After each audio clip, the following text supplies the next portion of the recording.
Buenos días a todos, bienvenidos a la sección de entrevistas de Reporte. El día de hoy cuento con la presencia de Camilo Ferreira, él es analista político del Centro Winiac. Bienvenido Camilo, ¿cómo estás? Encantado de tenerte por aquí. Eh, Buenos días y muchas gracias por la atención. Bueno, Camilo, yo quería preguntarte en primer lugar sobre lo que está pasando en Las Bambas. Eh, Hemos visto que han cerrado un camino, o sea, hay un camino bloqueado de Chumbivilcas en Cusco, que está afectando a las operaciones de Las Bambas. Las Bambas ha anunciado que a partir del 15 de diciembre van a dejar de operar. Eso significa que van a perder 1,5 millones de dólares al día. Y y ya el gobernador regional de Apurímac ha salido a decir que están preocupados porque van a perder 1,5 millones de canon al día. Entonces, Las Bambas produce 400 toneladas de cobre al año y eso representa casi la quinta parte de la producción de cobre, ¿no? Yo quisiera preguntarte, ¿cuál es la gravedad de esta situación y si nos puedes dar detalles sobre qué cosa ha fallado y si esto tiene relación con los atentados que han ocurrido en Apumayo y el mal manejo que tuvo la Premier respecto a este tema. Este, en primer lugar, hay que considerar, hay un concepto que aquí sería bueno manejar, que es el emprendedurismo destructivo. O sea, en el Perú tenemos una cultura de emprendedores y el emprendedor tiene dos funciones. Tiene una función principal que es generar o obtener riqueza redireccionando los factores de producción, ¿no? Existe un emprendedor tipo Bill Gates, tipo Steve Jobs, que genera una nueva manera de generar riqueza y se vuelve rico a partir de eso. Existe también un emprendedurismo destructivo, que es aquel que obtiene recursos obstaculizando o dificultando la acción productiva de otros y a partir de eso obtiene riqueza, ¿no? Un político corrupto o en este caso, distintos actores sociales que mediante la perturbación a las acciones de la minera obtienen recursos. Esto de las Bambas no ha surgido durante el gobierno de Pedro Castillo, esto lleva bastantes años. Ujú. Ocurre que hay una carretera no asfaltada por la que pasa 400 camiones al día. Se le asigna a esto un impacto ambiental notable a partir del polvo. Eh, no me he puesto a investigar algo sobre eso. El polvo tiene efectos sobre la agricultura, aparentemente sí, pero aparentemente más o menos del nivel de una caída en la productividad de $10 por año, por hectárea. Es decir, si yo compensara esa productividad perdida con $20 por hectárea, ya estaría cubriendo con creces el efecto. El efecto está, es pequeño y de todas maneras incierto, porque no se sabe exactamente sobre el tipo de agricultura que hay en la zona, cuánto sigue el efecto, pero de todas maneras no es del orden de lo que los manifestantes reclaman, ¿no? Y no tenemos lamentablemente una institucionalidad que permita compensar los efectos de pequeña magnitud que podían estarse dando. La conexión con lo que ocurrió con la quema de la mina Pumayo es que este gobierno ha manifestado claramente una falta de disposición a la aplicación de la ley y el orden.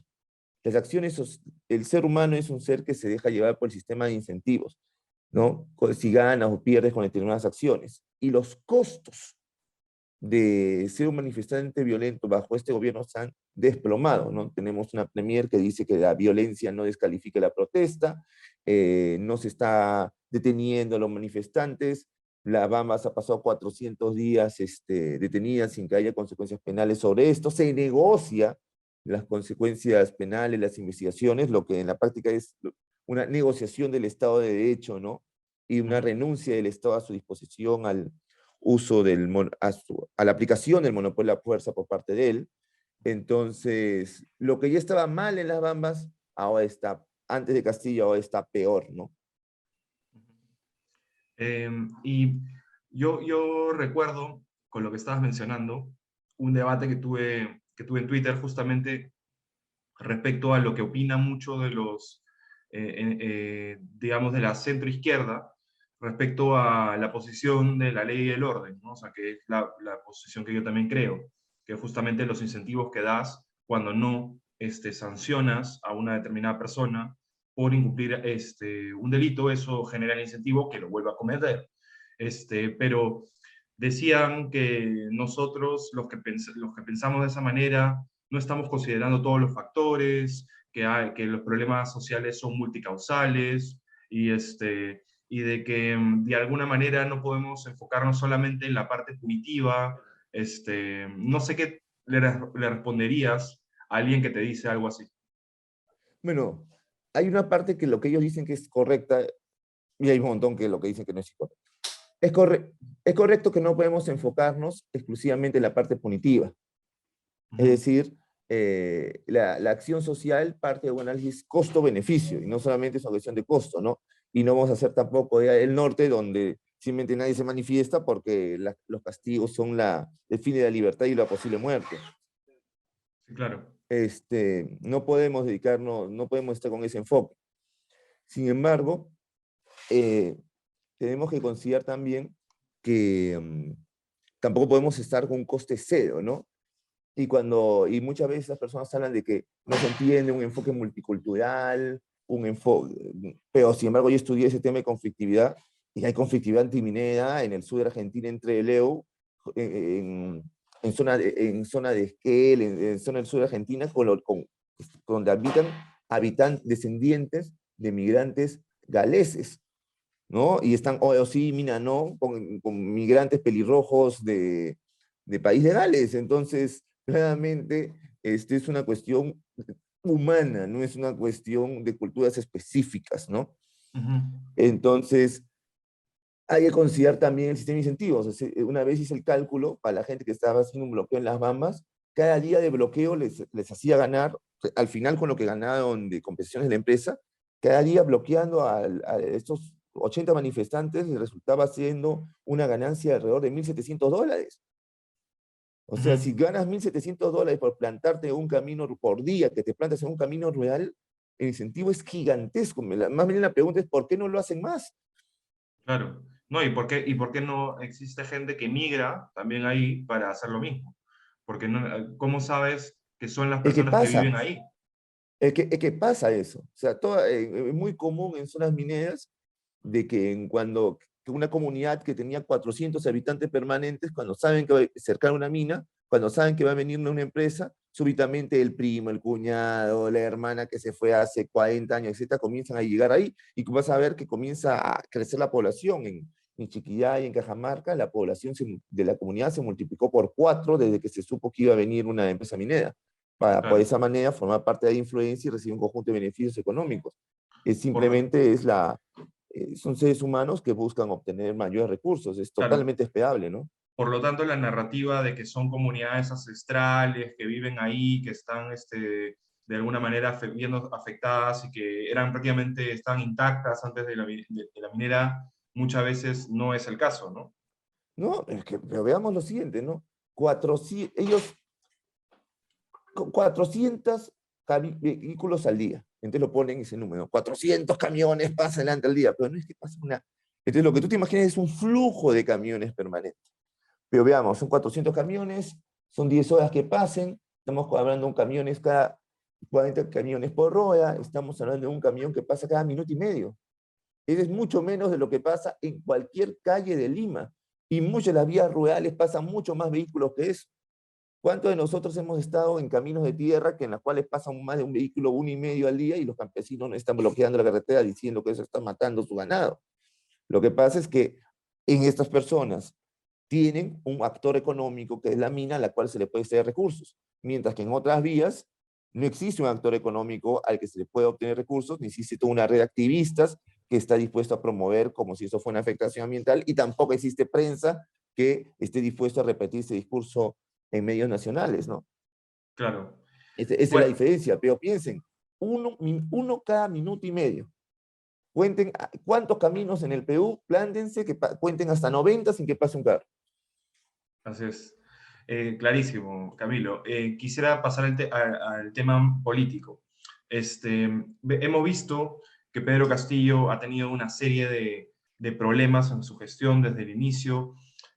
Ha sido presentada una moción de vacancia presidencial por incapacidad moral permanente contra él, que tiene básicamente 7 temas, que son el financiamiento ilegal de campaña, nombramiento de personas vinculadas al terrorismo, y varios otros, como presiones a las Fuerzas Armadas y a la SUNAT, cercanía con Evo Morales y la dictadura chavista, la destrucción de la economía y actitud hostil frente a la prensa, en fin, varios temas. Y además de eso, se ha presentado este caso, que ha sido ya la gota que derramó el vaso, que es su reunión con Karen López, que a partir de los descubrimientos de IDL reporteros, ahora sabemos que también está vinculado a Karen Roca y a Martín Vizcarra.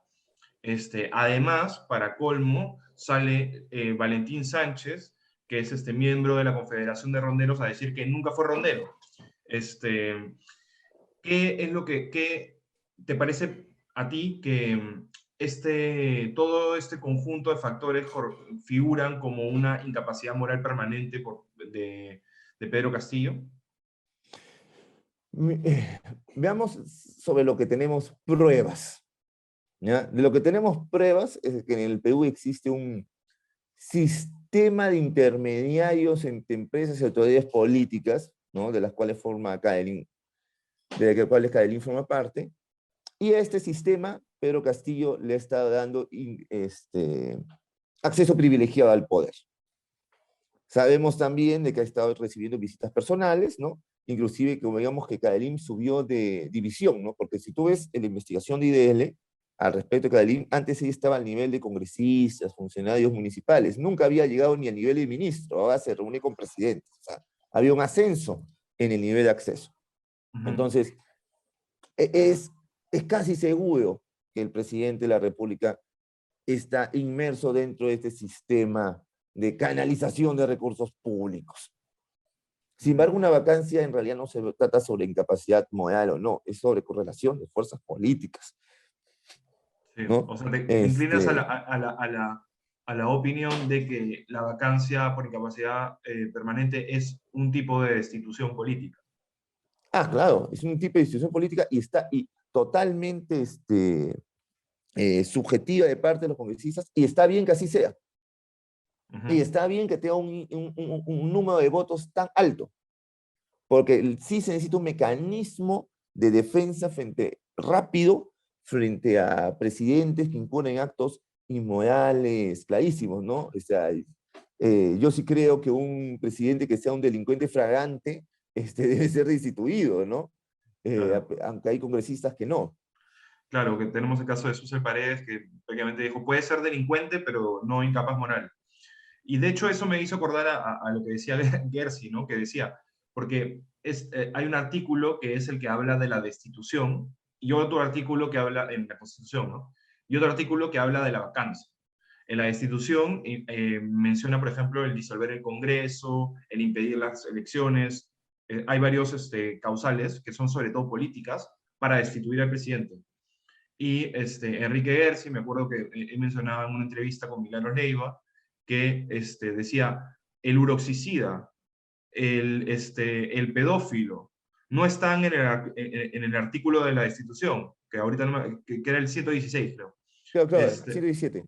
117. No está, el pedófilo no está en el 117. Entonces, según estos constitucionalistas, que estaban en ese momento en contra de la vacancia de Vizcarra, como ya sabemos algunos, estos constitucionalistas están diciendo de que un pedófilo infraganti no podría ser vacado, no podría ser destituido.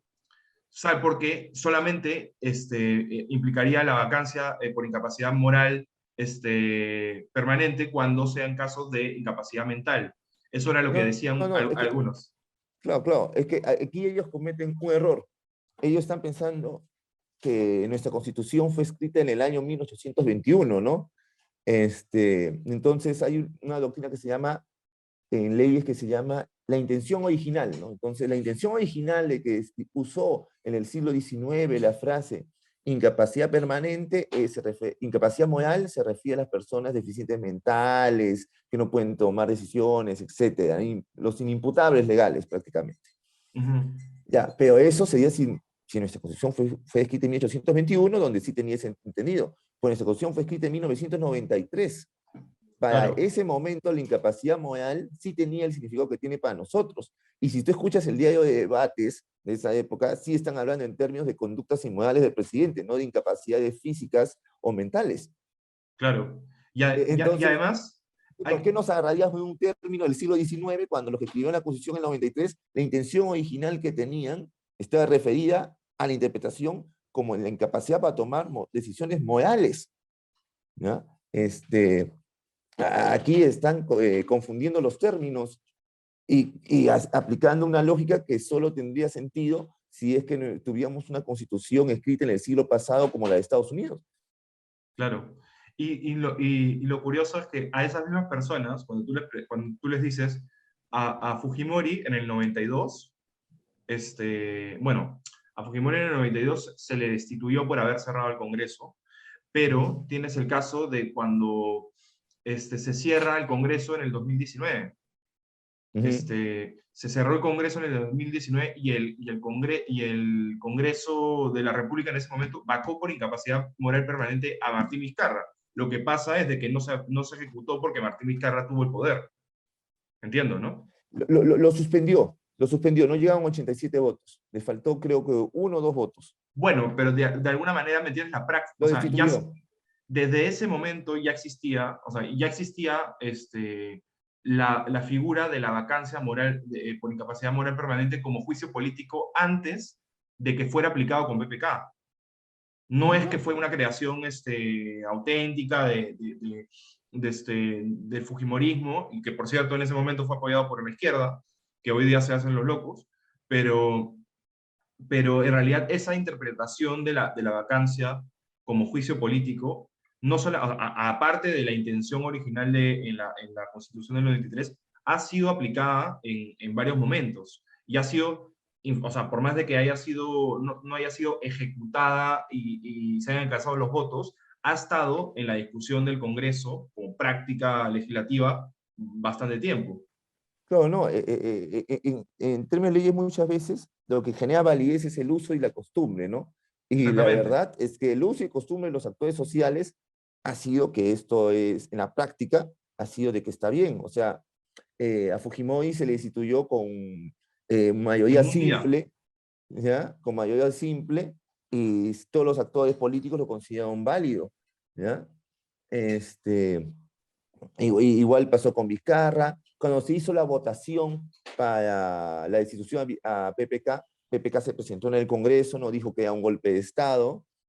O sea, inclusive lo que uno puede decir, inclusive que tanto Keiko como PPK respetaban más las reglas que en la actualidad. O sea, tanto PPK aceptó la cuestión de confianza y presentarse al juicio político de la cuestión de vacancia, como a Keiko no se le ocurrió cambiar la ley orgánica para bajar de 87 a 70 votos, el umbral de votos para destituir al presidente. O sea, Ujú. había en ese caso de las dos partes involucradas en un conflicto casi existencial desde el punto de vista político, un mayor grado de respeto al sistema de reglas de la que actualmente se ve. Claro. Bueno, quisiera ir al siguiente tema, que es bueno, la vacancia está en desarrollo, ¿no? Se va a votar el día martes. Hay unas negociaciones este fin de semana que ha convocado Pedro Castillo. Desde mi punto de vista se ve sumamente irregular, más que irregular como tarde, ¿no? Tarde, porque pudo haber convocado a un gobierno de ancha base pero lo hace justo cuando ya está en medio de un escándalo de corrupción, cuando ya está perdiendo popularidad, cuando están con una vacancia encima, y ahí sí abre las puertas de Palacio de decir, miren, ahora sí quiero conversar, ¿no? Entonces, eh, bueno, el tema es de que parece que los 52 votos ya son algo seguro. Tenemos a los 43 votos de la oposición que ya habían anunciado hace tiempo que iban a votar a favor de la moción. Tenemos a 5 de Acuña, 3 de Acción Popular, 2 de Somos Perú y 1 de Podemos. Así que el martes parece que ya está consumado. La pregunta es, primero, ¿qué crees que se está negociando en este momento en Palacio con las fuerzas que igual están yendo? Y la segunda es si crees que la vacancia finalmente de los 87 votos se va a concretar. Mira, ¿qué se está negociando? Este, va de todo, ¿no? Desde simples presiones mediáticas, conversaciones y tal vez hasta ilícitos penales, ¿no? O sea, lo que sí se puede decir es que un político, para retener el poder, en general cualquier político, está dispuesto a hacer casi lo que sea. Entonces, y lo que tiene el político es más que nada el acceso al aparato del Estado, ¿no? Entonces, lo que debe hacerse es negociar, se le está ofreciendo a los congresistas cosas que solo el Poder Ejecutivo puede dar, pero no quiere incurrir en el delito de difamación especificando de qué se trata. Claro, ¿Ya? Con la información que tenemos, con lo que ha pasado hasta ahora, lo más probable es que sí consigan los 52 votos, pero difícil que se junten los 87. ¿te parece difícil? Me parece, con lo que ha pasado hasta ahora, ¿no? O sea, no sabemos lo que salga a futuro, ¿ya? Claro. Pero si salen los audios que se rumorean, etcétera, con esos contenidos, sí, se juntarían. Pero si no, difícil que se junten. O sea, O sea, para ti hay que... hasta este momento no se ha consumado la crisis es suficiente como para llevarlo, a pesar de que hemos visto que bueno, se esconde con gorra en la noche, que es un papelón igual. O sea, para ti no es suficiente Es todavía. que, no, es que no es una cuestión de si a mí me parece o no incapacidad moral. La cuestión es ni siquiera si a los congresistas les parece incapacidad moral, es si ganan políticamente declarando que es una incapacidad moral. Claro. Entonces, si tú eres un congresista de Puno, sin reelección, tú sabes que tu futuro político es ser alcalde en Puno o presidente regional en Puno. Entonces tú estás pensando en cómo va a tomar la población de Puno y los medios y líderes de opinión de Puno la decisión que toma ahora, en Apurímac, en Ayacucho, en las zonas donde Castillo ha sido bastante fuerte en las elecciones. Ujú. Entonces, yo no voy a tomar una medida hostil contra Castillo de esa magnitud hasta que se dé el momento en que yo crea que mi electorado objetivo para mi siguiente paso electoral, que es el electorado cusqueño, puneño, ¿no? Esté hostil hasta Castillo. Entonces el deterioro de Castillo no es tan fuerte en esas zonas y por lo tanto no es racional políticamente para estos congresistas votar a favor de una vacancia. Entonces tendríamos que ver que sea un escándalo tal que implique, inclusive para los congresistas del sur, que no le quede otro que votar con Castillo para poder garantizar una participación electoral exitosa en sus regiones a futuro, ¿no? Es Ujú. el problema con el fin de la reelección que se decretó en la época de Vizcarra. Vuelvan los congresistas dependientes más de la opinión pública local que de la nacional, ¿no? Claro, qué interesante. Muy interesante ese aporte. Em, y bueno, entonces, pero digamos, en caso se logre la vacancia, dicen que hay audios que se han grabado, que probablemente salgan. Igual nosotros sabemos de que si sigue Castillo van a seguir habiendo escándalos, o sea, eso que creo que es un hecho, es lo que ha marcado los 100 días de gobierno, ya 120 casi. Este, digamos, es muy probable que los escándalos, que esta no sea la última crisis de Castillo, si es que no es o sea, a lo que voy es que van a venir crisis posteriores que probablemente vayan a terminar generando las condiciones. Si se da la vacancia y entra Dina Boluarte, en primer lugar, ¿entraría Dina Boluarte para ti? Porque hay algunos que están diciendo que, bueno, que ha sido irregular su postulación por el tema o sea, de que postuló a pesar de que todavía era funcionaria de RENIEC. De ahí, si es que finalmente sale Castillo, ¿dónde queda la agenda de la Asamblea Constituyente? eh, ¿qué, qué fuerzas políticas crees que van a sustentar a Dina Boluarte en caso ella asuma eh, eh, siguiendo a Castillo, ¿no? Mira, si vemos las posturas que ha asumido Dina Boluarte a lo largo de los últimos meses, en buena medida un gobierno de Dina Boluarte sería, desde el punto de vista programático y de coalición política, como si hubiéramos elegido a Verónica Mendoza de presidente. Es decir, menor peso a los sectores de provincias, a la periferia de la política a la cual Castillo le está dando acceso. El proyecto constituyente no se detiene, inclusive se fortalece, porque ahora va a tener una coalición política más amplia. Ujú. ¿Ya? Boluarte, a diferencia de Castillo, no tiene los niveles de incompetencia de comunicación política y gestión política que necesita la gestión de políticas públicas, ¿no? Sino de cómo dedicar a la prensa, cómo coordinar maneras políticas que tiene Castillo.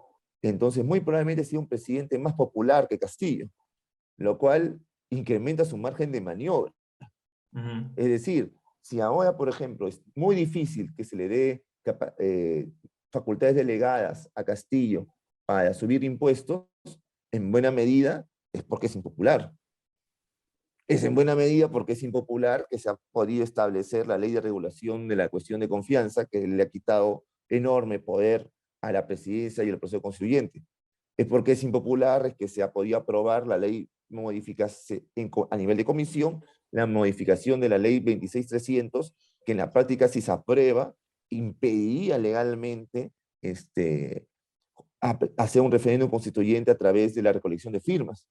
Ujú. Entonces, la impopularidad del presidente en la práctica se ha convertido en la gran defensa del modelo. Entonces, Claro. quienes están celebrando la salida de Castillo, la potencial salida de Castillo, deben considerar eso, ¿no? Deben considerar los efectos que esto va a tener sobre la capacidad que tenga el modelo de defenderse. O Claro. sea, los sectores pro modelo no deben cometer el error de Keiko, ¿no? Que creía que su enemigo era PPK, cuando su enemigo era el antifujimorismo y todo el movimiento social, ideológico y narrativas que existe alrededor de eso, y creía que sus enemigos políticos eran una persona y un grupito, cuando enfrentaba algo mucho más grande y jugó una partida de ajedrez en un pedazo del tablero y la ganó, pero perdió en el resto, ¿no?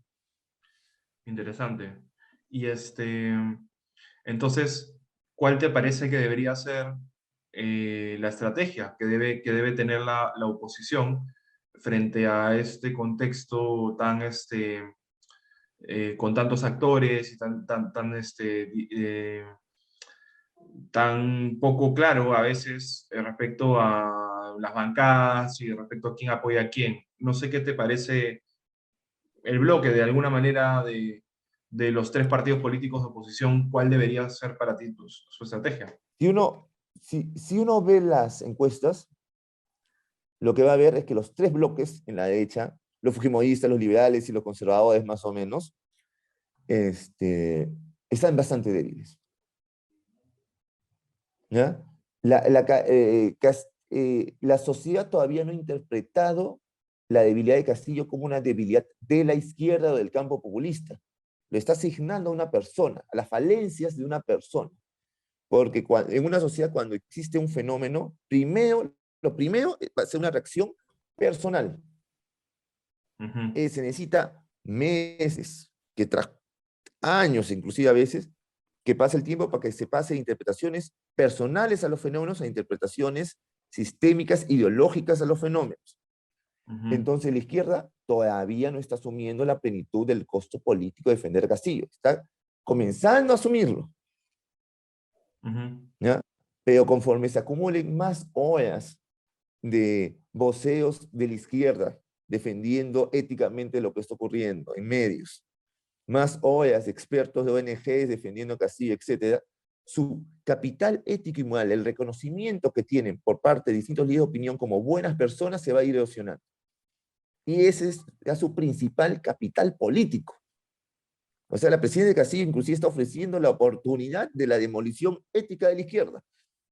Ujú. Y yo no creo que se debe desaprovechar eso tan fácilmente, ¿no? Claro. O sea, para ti, lo que, bueno, y de hecho, yo también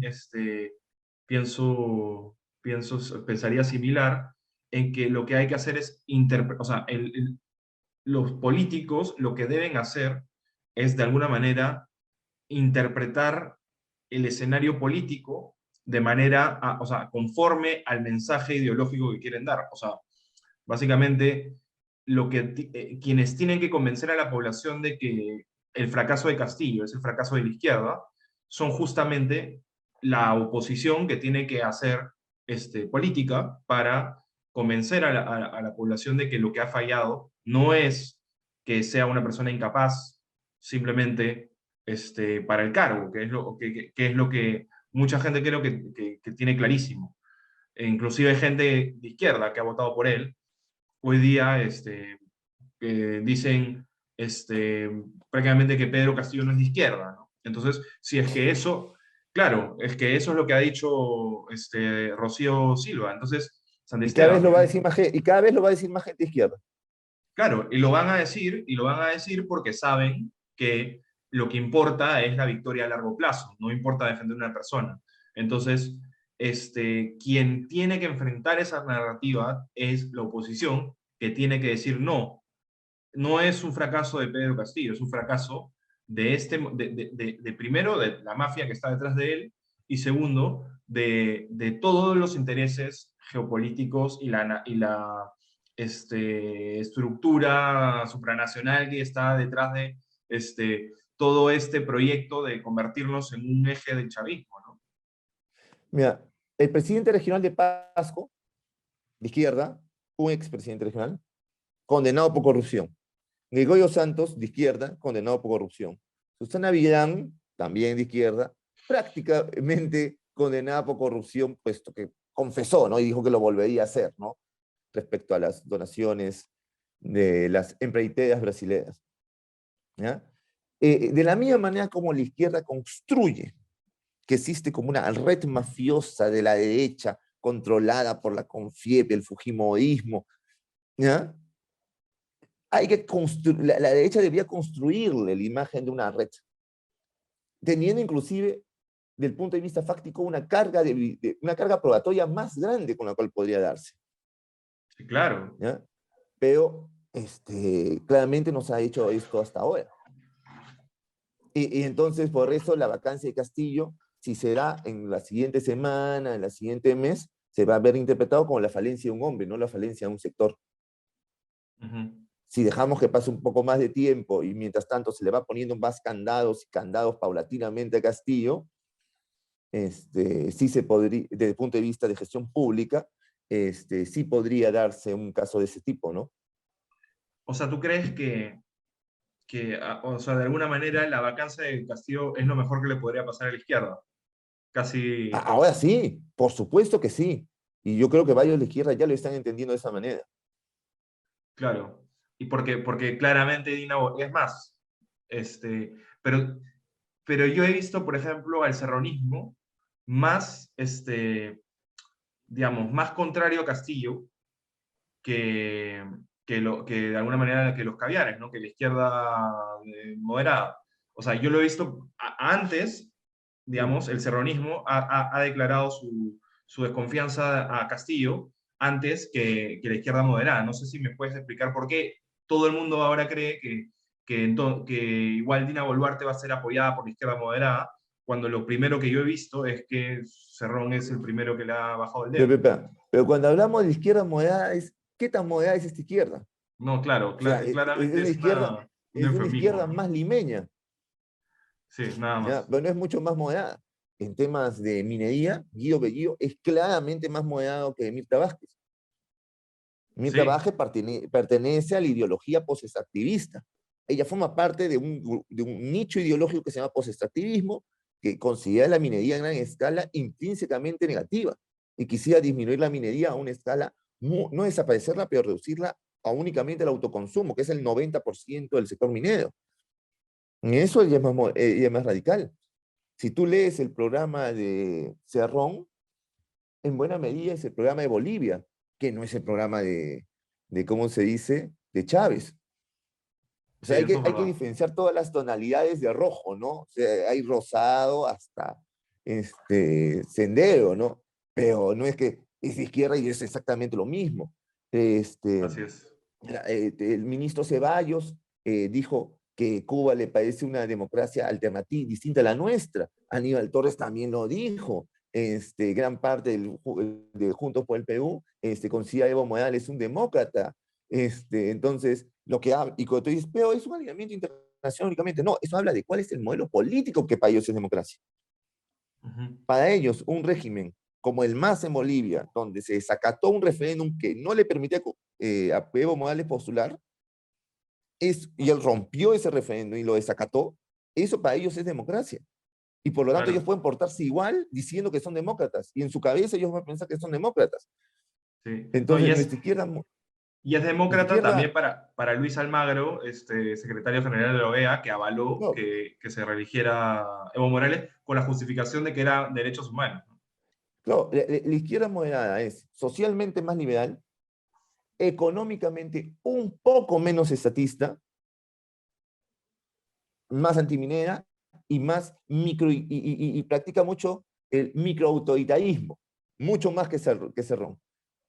Forzar lenguaje inclusivo, forzar etiquetado de alimentos, esos pequeños actos de coacción del Estado, ya, de microautoritarismo, mucho más que la gente de Peo Libre. Entonces, Claro. no es mucho más moderada, no es mucho más moderada, salvo en las formas. Muy, muy interesante lo que has mencionado, pero digamos,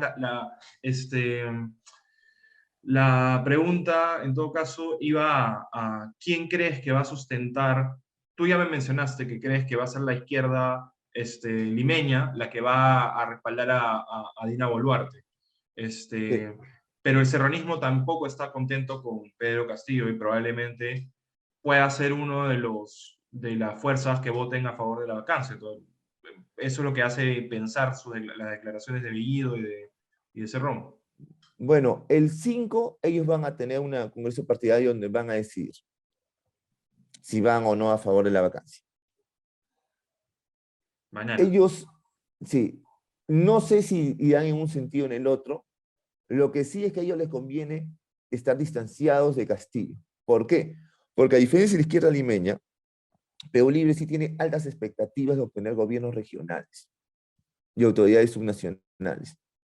Perú Libre tiene interés en las elecciones de 2022.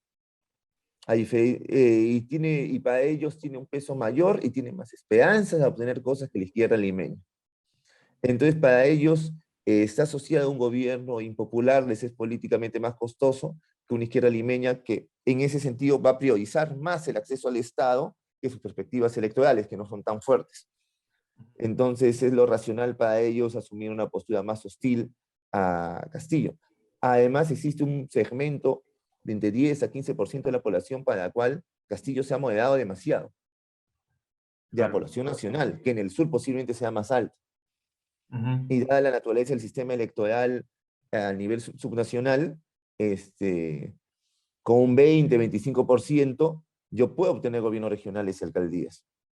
Entonces, esa Ujú. estrategia de nicho, de sector radical, le puede resultar a Perú Libre, ¿no? Sí. Y Más allá de las diferencias ideológicas.